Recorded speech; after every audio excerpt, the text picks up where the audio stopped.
Hey there, I heard you like the 21 card trick. Well, here's a variation that you could use to impress your magic buddies and let them know that you're head virgin. So for this, you're going to grab your favorite participant and you're going to say, for this trick, I'm going to need 21 cards. I'm just learning it, so bear with me.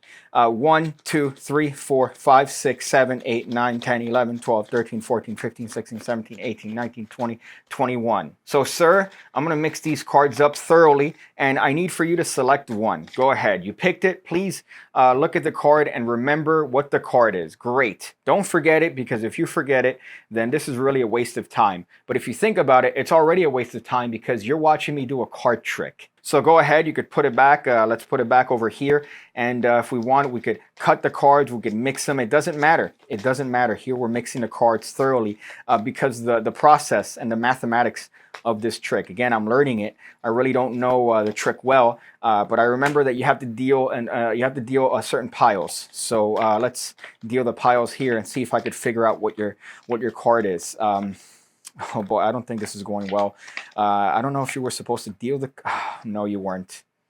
You were definitely not supposed to deal them in this way. I messed up. How about we just... can I just read your mind? Can I just read your mind? See if I could guess your card that way? Put your hand on my hand. Oh, that was too close. I think I ejaculated. 7 of spades. That's your card. Yes? That's what I thought. Hello friends, this is just a simple variation of another variation of a 21 card trick that I saw in Harry Anderson's Penguin Magic lecture. However, this one, the one that he did, was a variation from John Rockerbomber. Here's just a simple variation on that. Doesn't really require a lot of work. You really seem like you're dumb and you don't know what you're doing throughout the entirety of the procedure, but you know exactly what's going on. And it's a very fair way of doing a 21 card trick without actually having to do the 21 card trick. So join the PigCake Magic Academy. Seriously, do it. Look at all the videos that you're missing out on. You get access to them the moment you sign up. What are you waiting for, huh?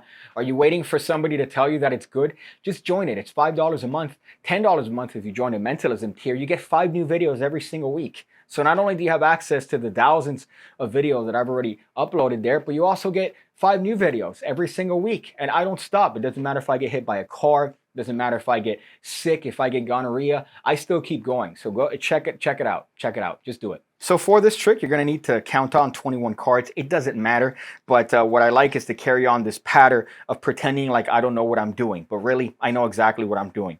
And usually in the 21 card trick, you have them think of one of the cards in different piles. You have them you ask them which card is in which pile. It's a nightmare. It's a nightmare. It's essentially like premature ejaculation, which I totally don't have a problem with. But here, what you're going to do is you're going to have somebody pick a card. Let's say they pick the 8 of spades. Now, I happen to be using marked playing cards. You don't have to use marked playing cards, but it definitely helps. So in this case, all I'm going to do is that I'm not going to read the participant's card because that's the card that has a lot of heat. I'm going to read a card that's going to be my key card. So in this case, whatever card the participant happens to stick their card next to, so in this case, I'm going to have them stick the card anywhere they want. I'm just going to read whatever card is next to that one. So I do this as I show the participant the card one last time. Again, the heat is on this card. I'm not looking at this card. I'm looking at this card over here in my right hand, and I'm reading the marking as the 5 of spades. So now I don't need to know what the participant's card is. I know the card next to the participant's card is. You see how coy this is? I almost feel like a coy fish, right?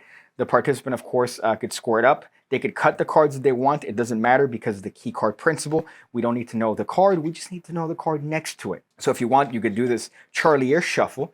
Look at this technique. It really looks like you're mixing the cards up. All that does is the equivalent of this, right? But look at how good that looks. It just looks like the cards are being shuffled into a mess. But again, all that's happening is just this, and it doesn't matter. So now at this point, you're going to tell the participant, so now I have to count the cards out in 3 piles of 7. And all I'm looking for is my key card, right? That's all I'm looking for is my key card.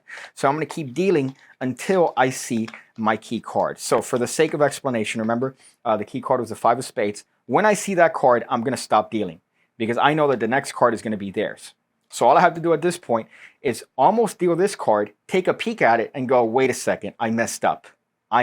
This is the wonderful bit that I got from Harry Anderson's lecture, which is from John Rockerbomber, variation of the trick. And it's great because at this point, if anybody's familiar with the 21 card trick, yes, you did mess up. You're not supposed to have them pick a card that way.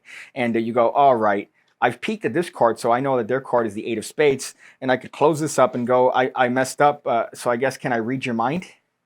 Can I read your mind? Would that be sufficiently impressive to you? And of course, you could go through the byplay. You could have them touch your hand, which is very important because Lord knows you haven't had a real touch in years. But they touch your hand, and then now you could reveal their card to be the one that you peeked after your key card. So super simple variation of the 21 card trick. And for this one, you don't have to deal through the cards this way and have them go back and forth and be a nightmare. This is great to do this is great to do when you have a seizure mid-explanation, and you do it to your magic buddies that don't happen to know that the deck you're using is marked, right? It's great to do it to them because they're going to be looking out for the standard tropes of the 21 card trick, and when you do it incorrectly, you could really hook them in. You hook them in. You Captain Hook them. So my friends, that's the trick. I hope you enjoyed it, right? Look at that for technology.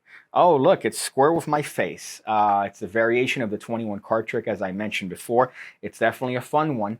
You could do this at your next convention and then let all the other surrounding moms know that they shouldn't sleep with you. They shouldn't sleep with you, especially when you bust out a variation of the 21 card trick. I can't imagine anything more virgin-y. I apologize for the fit. I just came from a baseball game, and the Marlins, the last time of my checking, were down by 6 points. So goes to show you about following baseball teams, right? I see you again, when I see you again, when I see